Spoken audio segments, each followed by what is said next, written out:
Welcome to another episode of Systematic Geekology. This is a space where we seek to create and cultivate healthy conversations between those things we geek out on and the philosophical and theological questions that often arise out of our fandoms. Like, what does it mean to be human? What makes a hero? What makes a villain? How do the stories and narratives we geek out on shape how we live in the world? We are your priest to the geeks. We aren't all ordained, but we see ourselves as mediators at the intersection of geek culture and going deeper in our faith. We don't always have to agree, but we do respect each other, and we see everyone as a beloved child of God. Everyone geeks out on something, so come geek out with us and enjoy the show.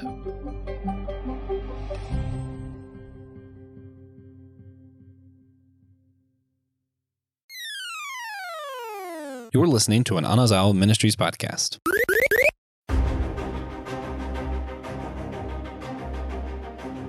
How do you defeat an invincible villain?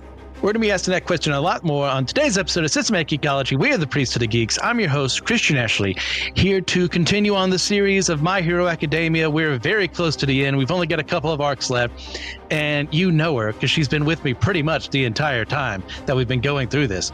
Your favorite co-host. That's not me, of course. Elizabeth Pangaling and Clyde. How's it going, Pang? Hello. It's going pretty well.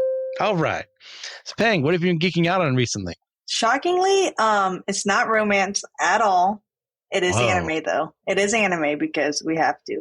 Windbreaker. I decided, I watched. Okay. I binged the first two seasons. Well, there's only two seasons, but I binged, all of season one in like a day because I might have been driving home from Orlando with my nieces and nephews in the car. So I put my noise canceling headphones in, positioned my phone just right. And I was like, all right, Aunt Liz, we'll see you guys later. And pretty much, binge the whole first season. It was great.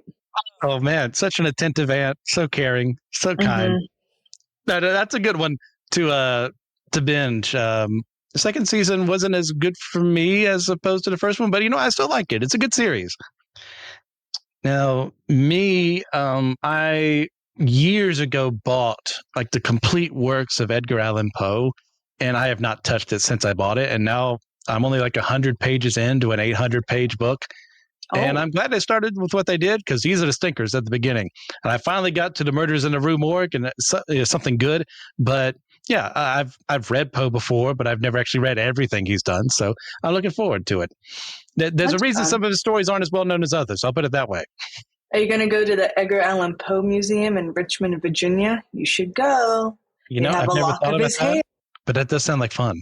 It was fun. You can see his childhood bed. So a lot of the night terrors that, inspired him to write all of his works. You're not supposed to touch it. I did. I mean, if we're sharing that, I got to share a story.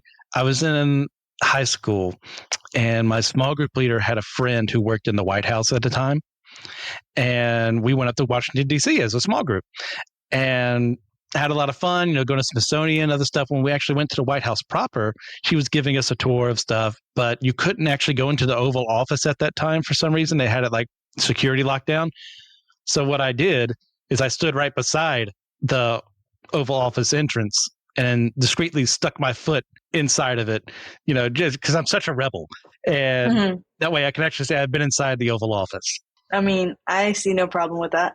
The biggest security threat to America is definitely me. So, all right. You didn't come to hear us reminisce about times we broke the rules. You came to actually hear about My Hero Academia. As we continue on through this series, like I said, we are very near the end here. In one of the larger arcs here, there's over 50-some chapters, 20-some episodes devoted to this, the Paranormal Liberation War arc. So, Pang, do you want to help me unpack what happens here? I've got the bulk of it. If you want to chime in whenever, have at it. I'm going to just say, Ish goes down. Oh, it goes down. This goes is a huge, big down. Huge turning point for this series. Yeah. It's just... It's what it says. It's literally war, and they didn't sugarcoat it at all, which I really appreciate. It is, you feel the devastation of war in this arc, which I appreciate. Oh, most definitely.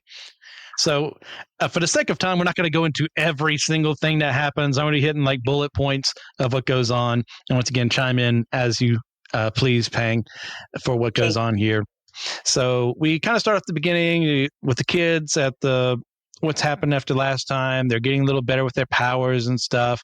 And we go see Eraserhead and President Mike go to prison. They found that Kurogiri is there and that he has actually been a Nomu created from the corpse of their old friend and fellow superhero, Shirakumo, who you don't actually see this in academia, but you do see this in the manga Vigilantes, which, by the way, has just had its most recent season, well, it's its first season show up fairly recently, and they've announced the second season coming very soon. So if you want some more of My Hero Academia, that's a good way to go about it, because just a different exploration of the world, couple years before the events of My Hero Academia. So they try and talk to him, and there's a brief moment where they kind of like get him to come back to his senses, but it goes back to being Kurogiri again. We then flash over to the Paranormal Liberation Front, who are like getting things ready for the upcoming war. They've got these different teams assigning names to them, and Hawks has been still acting like this double agent, so he's feeding this info to the heroes discreetly, letting them know they're about to attack. So both sides are preparing for war without trying to let the other one know, but the heroes know, and the villains don't know that the heroes know. And at the same time, Shigaraki is being implanted with more power, more quirks from the doctor who has been working with All for One this whole time. And they know, like, we have a better chance of winning, the heroes do, if we attack when Shigaraki is still getting this done. So that's the plan, is to do this and attack before he can come out of this and be stronger than he is before, because he's already pretty strong now that he's taken on All for One and has also taken down Star and Stripe.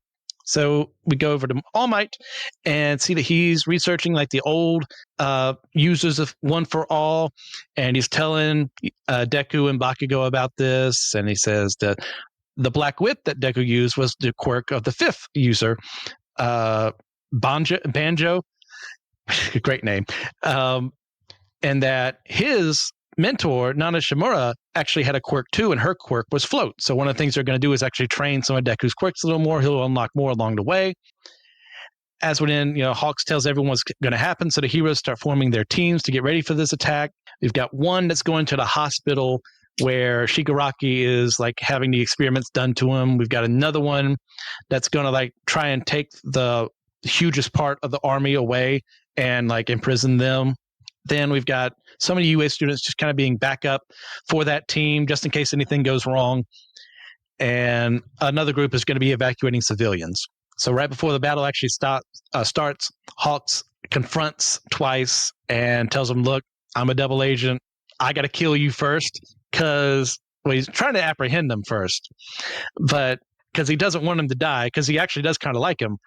But he betrays him, and they go through a process where Twice ends up actually dying, but not before he sends a clone away, and sends multiple clones of himself away to be a huge threat to the heroes. And that's why Hawks wanted them out, because if he just keeps copying himself, he could be an army to himself.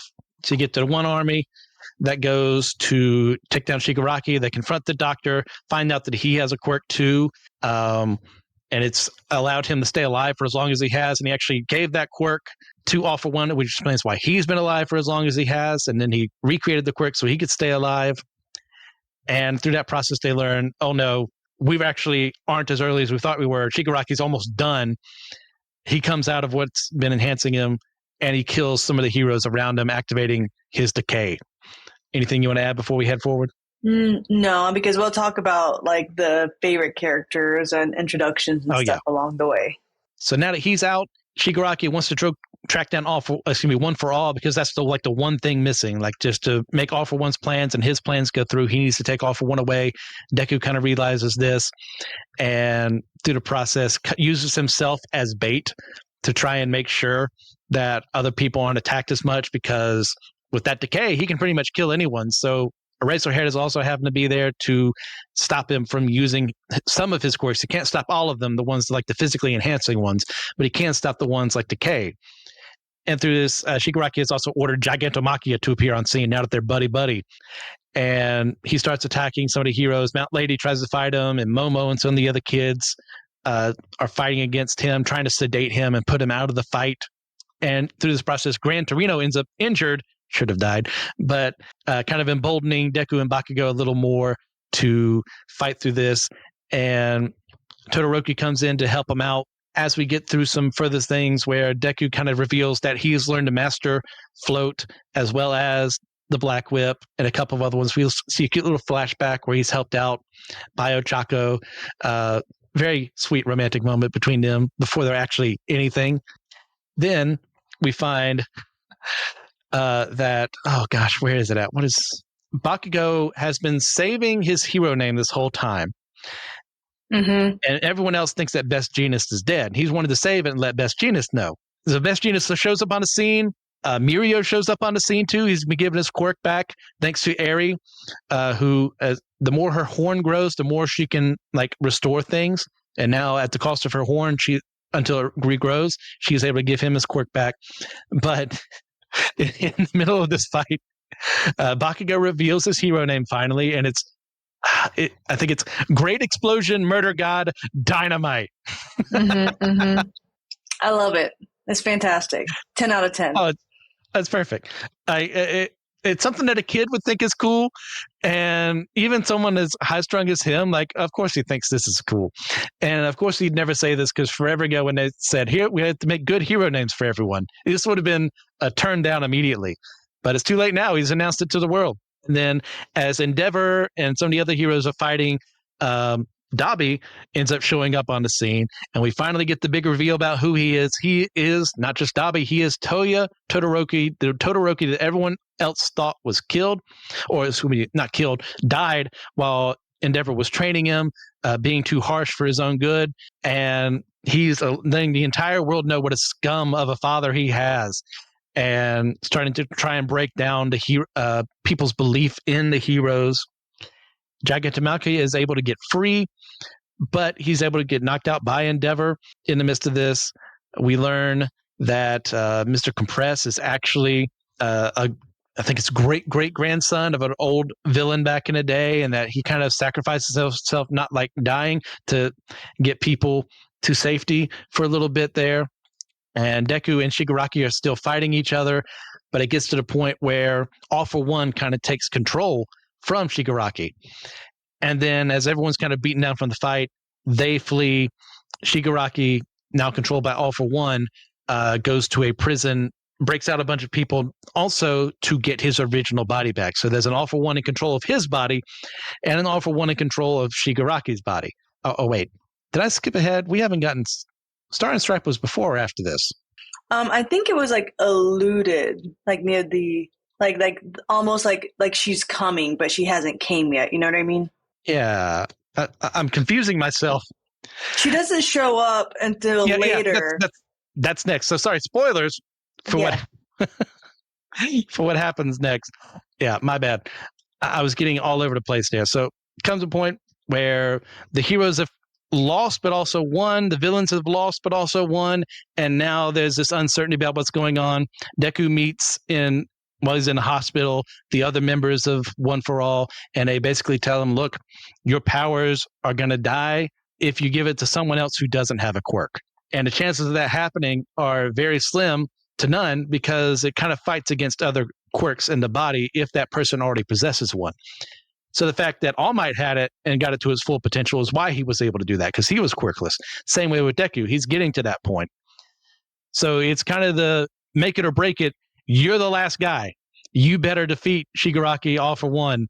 Otherwise, it's not going to happen. And that's where we kind of end here, as Deku has decided that he can't stay with his friends anymore. He's a target. All For One, Shigaraki can always find him because of the search quirk that he has that he stole from Ragdoll. So he goes off to become his own vigilante hero. And that's where this arc ends. So, Pang. Now when I'm done with all that, do you have a favorite character in this arc? I mean, I want to say Hawks, but I feel like I can't say Hawks, so I'm not going to say Hawks, even though we all know it's Hawks. Make sense? Yes. Okay, good. So I feel like I was trying to think of a character you wouldn't expect me to pick. Okay. So I'm going to say Mirko, because she literally solid gave choice. an arm. And a leg. And a leg.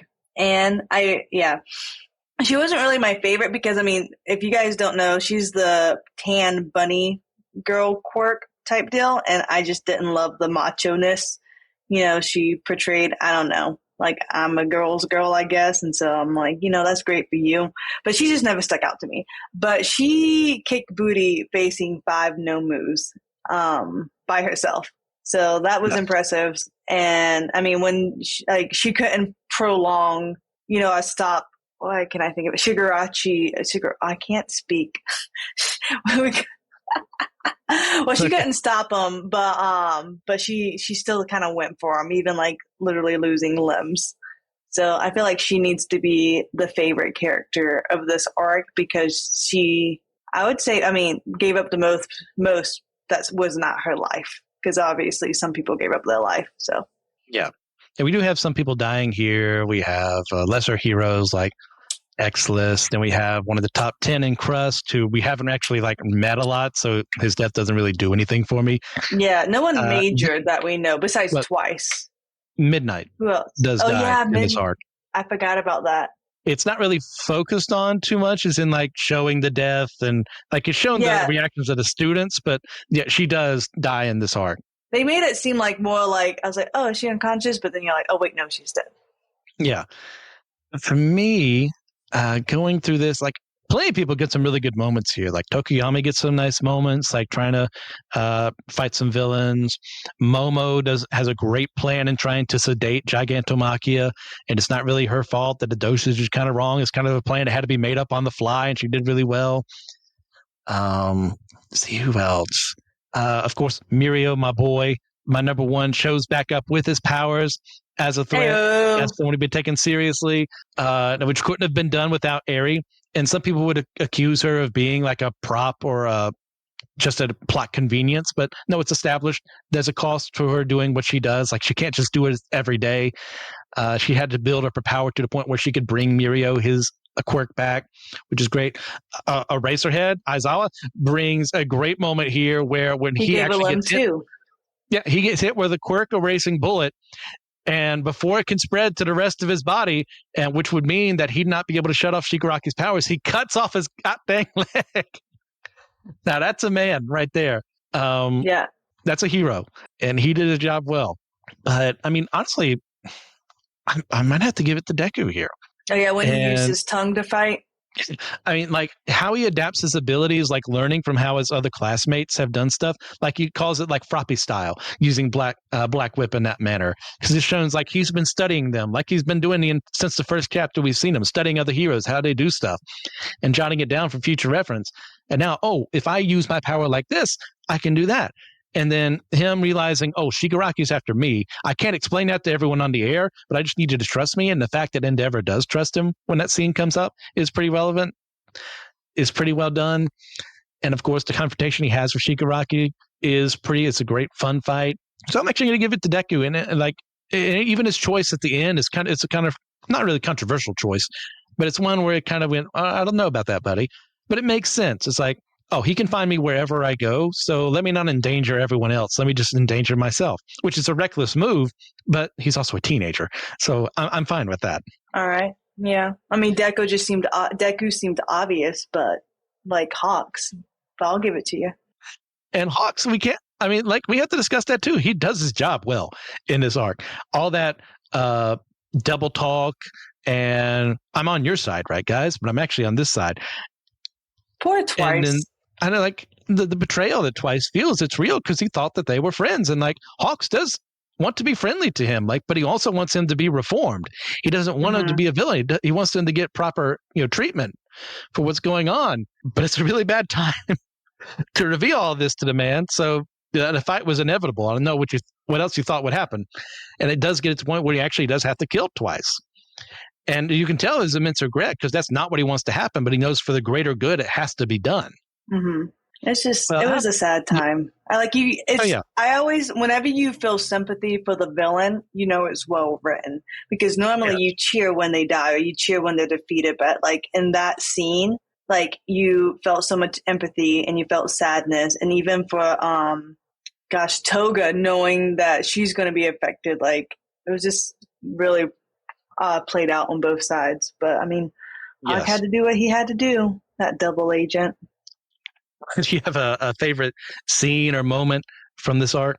I mean, probably I would say the Twice versus Hawks, because I mean, you couldn't help but if you were on your phone while watching it, you would have put it down or, full focus on it. And then it's just, I mean, and especially because after we already know Twice's backstory now and his mental stability and all that stuff. And I'm like, oh, it's like Hawks, you kind of suck. Well, we also get some of Hawks' backstory here too. Oh yeah, how he was the prodigy and like he had to pretty much meet a standard his whole life, and so that's always hard too. Like you think people who are naturally gifted have it easy, but then that like added pressure of them having to perform and not really getting to do what they want to do, that makes a psychological toll on you as well. We also find out that he's basically the son of criminals, and that's a huge part of his psyche. Off too? I think that's what it was. Yeah. I can't remember off the top of my head, but one of his small comforts during that time was a doll of Endeavor. And that is a huge reason why he looks up to Endeavor now, even knowing what the man is like, even knowing what he's done to his family. Like there's still that part of him, you were my hero, and you're why I do what I do, because you gave me hope, because you made me want to be better. And yeah, I was trained to be this hero who's always backstabbing people and doing stuff like that. But I do it to make people have easier lives. Now me, man, it's a rough one. Cause I mean, there's a lot of really good moments here. Yeah, it's some good suspense in the fight in the hospital. It's like, when is Shigaraki going to come out? Are they going to be able to get there in time? That's a fun one. But really, I'm just going to say the free-for-all fight against Shigaraki. As he's gaining new abilities, learning how to use this new body better. Deku showing off some of his new skills that he's learned from the quirks that have activated from the previous users of One for All. I always do that. It's so easy to flip the two. One for all for one. Deku is one for all. And then, of course, Bakugo kind of doesn't sacrifice himself, but he, as in dying, but he takes a hit for Deku in the midst of all that. Proclaims himself to be Great Explosion, Murder God, Dynamite. Great moment for him. And then, of course, Mirio joining into the fight. Aizawa acting as he does to like make sure that they can survive, because if he goes down, they're all dead. Like the sheer willpower to not only cut off your leg, but then to remain standing and looking at this guy because his power requires eyesight. Chef's kiss. Like they did a tremendously great job with that. And I guess that ties into fights. We both talked about fights. I mean, is there anything better than the fights we've mentioned? No. I mean, yeah, the Miracle versus Anomu, Twice versus Hawks, and then Deku's fight. Those are like the top three of this arc. Yeah. This is a very fight-heavy arc. And there's a reason for that. Yeah, you're in the middle of a war. If there wasn't a lot of fights here, I don't really know what I'd be dealing with here. It's kind of hard to call it a war arc, but then like we just talk and have our feelings out. Like it's not that kind of show, not that kind of manga. So beyond that, as we get to the final part here of our little introduction, like what do you think? Quirks introduced in this arc. Do you have a favorite? Let's see. I know the washing machine quirk got like a little bit of highlights with the floating people to safety, so that was kind of nice because you're like, what the heck is this person useful for? And you're like, oh, that the heck is what this person's useful is for. So we're introduced to Nana's quirk. The decay, his decay 2.0 was introduced. Yeah, he had the decay, but he extrapolated on that, made it a little bigger this time. Yeah. Then we've got the shield quirk that Crust uses to manifest like the rocky kind of shields. Then let's see what else. There's the Exilus laser quirk, which is basically just Cyclops, of a way dumber Cyclops in this series. He totally deserves his death. Let's just put it that way. Yeah, I don't think like any of those really stuck out to me. So I'm gonna just, even though we already kind of knew about the washing machine quirk, we actually got to see it in action. So I'm gonna go the washing machine, whatever their hero name is. Okay. Then there's the doctor's quirk, and I'll get to my actual answer after this one. The one where it's revealed that he can pretty much like double his life by sacrificing the fact that he is not as agile or something like that anymore. So he can live 2 times longer than anyone else. That's cool. Not my favorite by any stretch of the imagination. My actual favorite is the danger sense quirk that Deku kind of activates in the middle of the fight from a previous user of One for All. And you know me, big Spider-Man guy, spider sense, it just makes sense. And Horikoshi is a huge Spider-Man nerd. He's also a huge Star Wars nerd. And danger sense is also an ability there. I think it shows up first in one of the Anderson novels.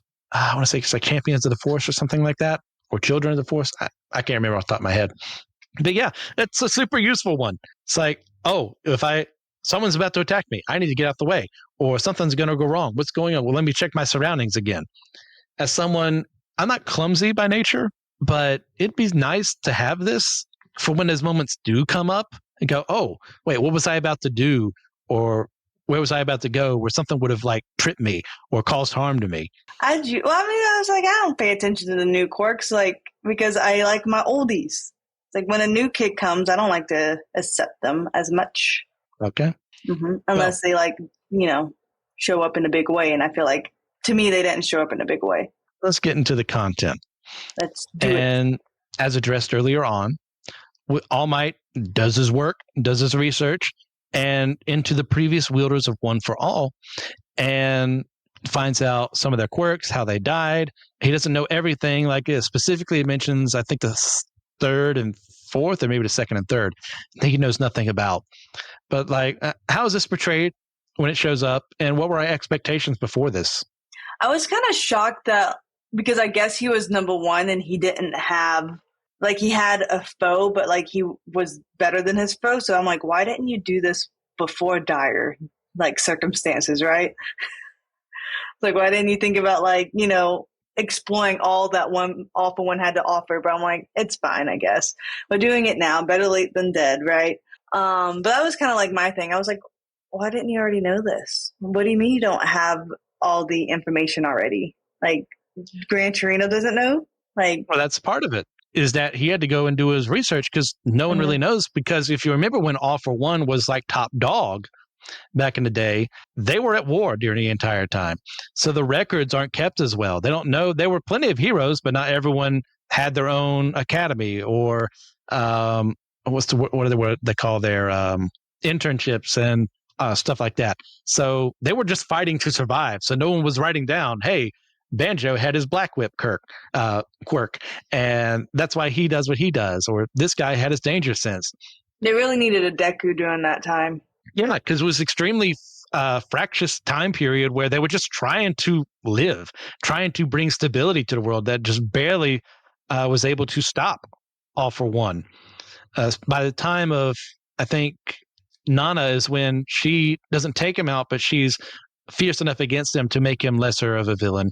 And then when All Might, of course, shows up, that's when he takes him out of the fight for a little bit. So now they're finally to the point where they can live and reconstruct some things. So that's the reason why it didn't happen. And I didn't think about that until this arc when I said, oh, that makes sense.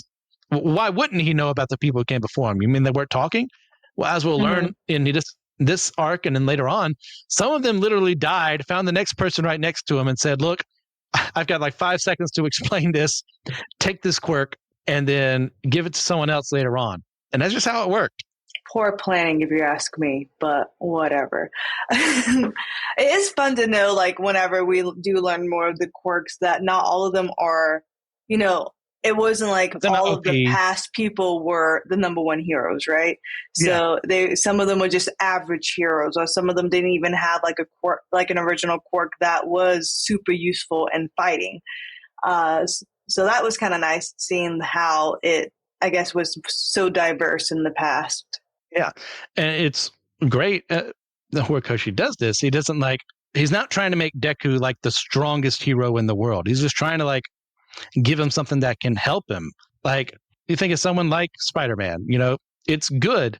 He's got super strength. He can web swing across the city, but the original one, until later on, and then I got retcon, he doesn't actually produce the webs. He actually had to like make them up himself.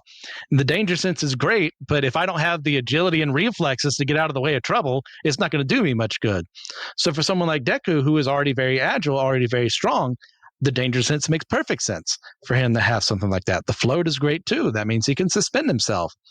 The black whip is good too, because that means he has ways of traversing around the battlefield he wouldn't have. So like, yeah, it's done in a way like, yeah, he gets other quirks, but he's not like the best of the best. He has to actually train in them too. Mm-hmm. So as mentioned earlier, we finally get the reveal of Dabi's true identity, something people had been speculating about since he showed up on the scene, since he seemed to have kind of a grudge against Endeavor. Turns out he's actually his son, Toya, who Endeavor thought died in the middle of a training accident and when he was pushing him far too much. And so, Payne, how does this play out in the story, and what are our thoughts on the reveal? I'm going to just say, because as someone who didn't read the manga and I didn't have any spoilers, and I'm not a speculator, I had no idea. I was completely blindsided. I was like, what? Wow, mind blown. So that was kind of nice. Yeah. I didn't think it was obvious or like anything like that. I was like, oh yeah, he hates superheroes. Got it. So the reveal was crazy, and he did it in the most public way possible. Yes. He really, was out to destroy his dad's facade, which I get it. I mean, seeing the abuse and everyone experience the abuse, and then everyone loving him on the surface, like that's crazy when you know he is the worst. I very, very, very loosely, I see it a little bit in like the church world, because I married the very talented, very anointed worship pastor who has the voice of an angel. And when people see him on stage, they're like, he's so anointed, like the God is using him. And, they just have all the praises for my husband, which is fantastic. But I'm like, you guys didn't see him literally. We just came from a doctor's office. He got frustrated and mouthed off at the secretary. The receptionist. Granted, yes, he apologized before we left. So he did, because we're all allowed to be human, right? And we're all allowed to come short. He apologized for his frustration because we just were not getting like answers that we wanted. But the point is like, I see that side, a side of my husband that the world will never see. And so Dabi was like, no, you guys will see what we've seen, and exposed them. So I'm kind of like, dang, I get it. Of course. Yeah, what Endeavor did was way worse than simply like getting angry at someone at their job. Like he literally abused his family. Yes. Caused harm to them. It's just crazy, like the public unmasking. And I mean, whether there's obviously like he did what he did. And he is trying, like at this point, we've talked about it before, he's trying to do atonement and stuff like that. Mm-hmm. And so sometimes your atonement has to be public. Yes. So this is a part of his atonement journey. Go at it. Like I didn't really feel like sympathy for him, but I'm kind of like, you did do this. Just like these pastors who have fallen short and they have to go before the public and do a public apology. And like, this is a part of your atonement. Yeah. That makes perfect sense to me. It's like, look, sometimes you might be able to keep something hidden. Other times, it's just better for it to be brought into the light, especially if you're in a position of authority like that. Say, look, here's what I did. Here's how I screwed up. Especially if you're counseling someone who's struggling with that thing and you're going to act like you never went through it. Like, if they ever learn about that, you've broken trust immensely. I'm not saying you have to tell them every little detail about what's going on, but as someone who has counseled people in the past who have done things that I've done, I have admitted freely, like, look, I've struggled with this. Here's what I did. Here's what someone else told me, because I want to make sure they know the truth. Yeah, it may lower their opinion of me. That's fine. As long as it means that the truth is out there and they are hopefully getting better. And it's also healing for you to admit it too. And when it comes to this, like, I'm not going to pretend like I knew Dabi was Toya from the beginning. I had to actually see someone write it on, I think it was on Reddit. It's like, I think that Dabi is Toya, and here's why. And it listed the reasons. Like, okay, that makes sense. And then rereading the chapters, go, okay, I see that. I think the same thing. I'm going to adopt this hypothesis for myself. And it turned out to be true. So I can't claim credit for that. But yeah, Yeah, it was a fun reveal because I was kind of expecting it. And I'm not one of those people who hates being spoiled about something or feels that if I figure something out, that automatically makes it bad. It depends on how you deliver it. And this was delivered fairly well in a way that has lasting repercussions for the My Hero Academia world because it's a huge public event and there's no way to get ahead of it. There's no way to spin it any other way. Everyone knows you're an abuser. You thought your son was dead. You thought that you killed him by accident. And he's still alive. He's a villain. And now the world is having to deal with your villain son because you were a terrible person and a terrible father. No wonder the public starts losing faith in the heroes at the end of this arc. Mm-hmm. Yeah, I like, especially because they're already kind of like, what are they doing? And they've been put in danger before. And so this really did kind of crack that facade to a lot of people of like, well, if Endeavor is doing this, what are the other ones doing too? Right. And it's the same thing you mentioned, pastors and stuff. Like, well, if this pastor, slept with the secretary or embezzled this money, all of the pastors are doing it. I mean, surely the rest are hiding something. And yeah, we're all human beings. Yeah, we're all screwed up. But you create that perception that if you had just either A, avoided the sin, or B, acknowledged it before it came out, things wouldn't be as bad, and people's perception of that position that you've now tainted with what you did. So next up, this whole arc has been accused. There's been an accusation thrown against by some people about this arc, essentially that it's a fight between government-mandated forces who are maintaining the status quo versus a group of political dissidents and reformers. Do you agree or disagree with this take? Yeah, I would agree with that because like the villains, they claim to be exposing a broken system built on the privilege. So like the pretty heroes, they get more recognition or more perks, or the one with the cool quirks or the one more, respected. And so I get like there is a broken system. We've already talked about that and agreed, but their liberation is just a little twisted. You know what I mean? They're not really vigilantes where they're doing it for the overall good and trying to bring justice. They're just doing destruction and like doing it out of like, you suck and we're going to get you for it. Yeah. There's more of a pettiness behind it. It's not, and that's what the words they use, but the actual leaders don't care that much. Not to say they don't care at all, because I think Shigaraki does actually like his friends, and he does want to see someone like Spinner respected more, even though Spinner, as a reptilian person, looks very different than regular humans. So I think there's something there, but it's used for their gain rather than actually being the heart and soul of why they do what they do.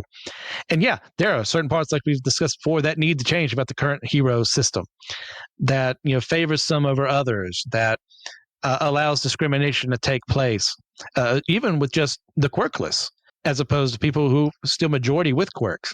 Yeah, something needs to be done there, but this is not the way to go about it, because at the end of the day, you're just trying to make things in your image versus one that actually benefits as many people as possible. Yeah, I mean, if they were more about reform and not destruction or ruin, then I would probably gone with no, I disagree, they're being good peeps, but nah, they just got a bunch of feelings hurt and they want their way and they're mad they're not getting their way. Yeah. And one of those people affected by that is Twice. And as we mentioned, he dies in this fight. So beyond what I've said, how does this happen? How does this affect the story? This affects the story a lot because, as we will know in the next arc or in 2 arcs from now, there's pretty much a lot of rejects, there is in the system. And so just kind of like how I was talking to Taylor yesterday when we had our team meeting, I'm like, do you know we have 20,000 listeners? I mean, there's a lot of nerds out there. And when you have a common goal, you can be powerful. So all of these rejects have a common goal, and they're and they can be powerful. And so now they're coming together. And so they're getting momentum. And even after this war, got even more momentum, especially with the public losing faith in the heroes. So this changes everything pretty much. It's not going to be the same. Yeah. And for Twice, he suffered immensely from mental illness as a result of not only his biochemistry, but from his quirk. And he finally found a group of people who accepted him and loved him and were friends with him. And then he's betrayed by one of those people who likes him and wants to see him well, but cannot abide what Twice and his friends are planning. We have in Hawks. And so that betrayal kind of cuts him even deeper, and it affects how Hawks is going to look at the villains from here on out. there's always that question of what could I have done to save Twice? Because I had to kill him. There was really no other way to go about that, because things would have been 1,000 times worse if he unleashed all those clones at once. Then, of course, Toga is hugely hit by this because she was really the closest one to him outside of Hawks. And we start learning things about her quirk and how she's able to adapt things and how that will affect things later on, given her relationship with him and how her quirk has to work in order for that to be successful. So she's going to carry that with her for the rest of the series. And that's going to, of course, affect her like rivalry, pseudo friendship with Uraraka based off of this, because she's going to go, well, you want this world, but your world rejected my friend Twice. So what's going on here? Even to the point of your world killed my friend Twice, which holds even more weight. Yes. All right. Oh, Toga. So, complicated character. So a big factor and huge part of this arc is that the villains kind of win. Even though you could argue they lost the battle, they kind of won, not the war, but a huge propaganda boost for them. As we see some heroes retiring at the end, thinking they're not good enough anymore, the public turning their backs on them, Deku being separated from his classmates and his mentors. Like, how do we take this as it happened? And what does it mean for the series' future?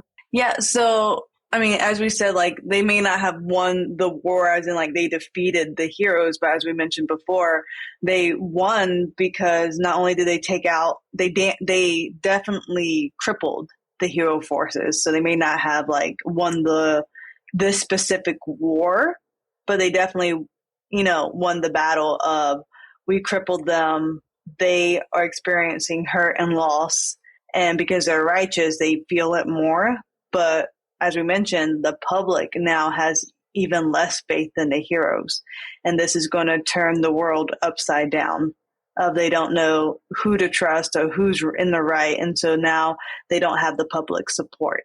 Yeah. There's an image used here that's very telling. It's graffiti on an All Might statue that says, "I am not here." And I mean, that's been from the very beginning. Like, "I am here" is supposed to be a rallying cry. It's supposed to give people comfort and know that the heroes are out there watching them and protecting them, looking out for them. And now the public doesn't feel that way anymore.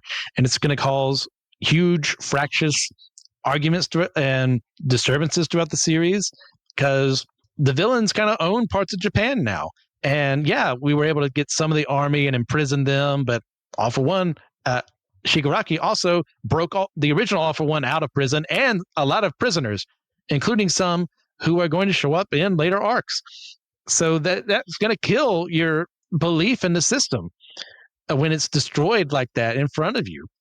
So no wonder people are lashing out. No wonder they're going to have issues with the heroes because they're not the ones. I mean, they're not supposed to be using their quirks, these regular people, by law. So what does that mean for them? Are they able to use them now? Or do they have to listen to authority? Or does that mean they're just going to join the other side? And have those questions to ask that didn't exist when the heroes were actually 100% doing their jobs well. Yeah. I mean, and I've said it before in other podcasts, like, I'm always going to side on the side of law and order. But at this point, the question of what is law and what is order, because now the line is completely blurred. And so now, as we're going to see, society is going to fall into chaos and I wouldn't say despair, really. Some people would be despair, but it's just going to be like chaos and unknown. Yeah. I mean, it's very anarchic in certain parts of Japan after this because they don't know who to trust anymore. Like, there used to be something they could trust in, and now it's taken away from them. So how are they supposed to live? And it's going to be not a huge part, but it's going to be a part of what is a motivating factor for certain people as the series continues. And I think it's done really well here because you want your heroes to win. But even though, I mean, they achieved some of their objectives, they didn't get everything. So there's still hope that things will get better, but it's not as hopeful as it was before this arc happened. All right. Well, Pang, you have anything else you'd like to add before we start wrapping things up? We would like to say rest in peace Twice and midnight. All right. So, guys, we're going to have a special bonus question today for our Patreon Captivate supporters. That question is going to be, who would we have had die in this arc to raise the stakes more? Because some of these jokers should have died. I just putting it that way. but we'll get there when we get there. So out of 10, Pang, what are you rating this particular arc? I'm going to say an 8. Okay. I'm going to throw a 9. I think this is really well done.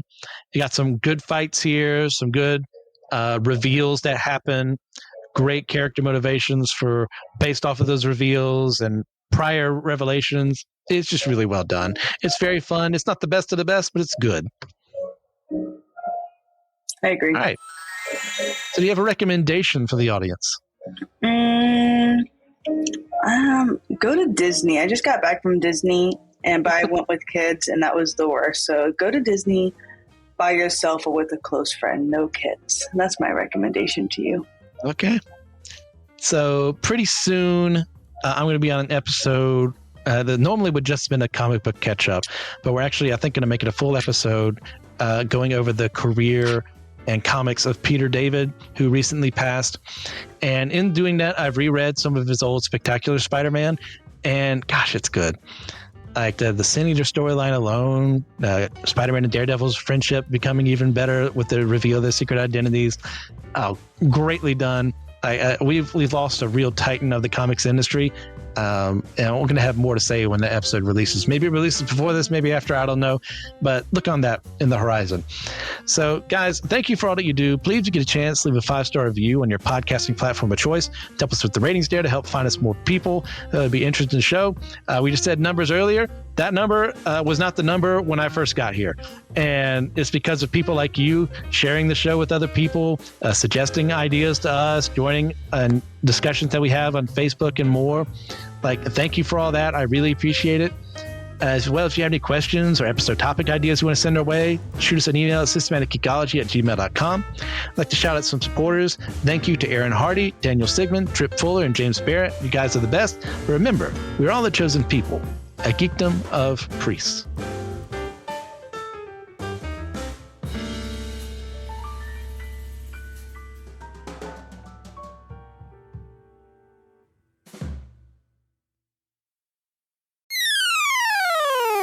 Hey, podcast fam. Want to stay even more connected with the show?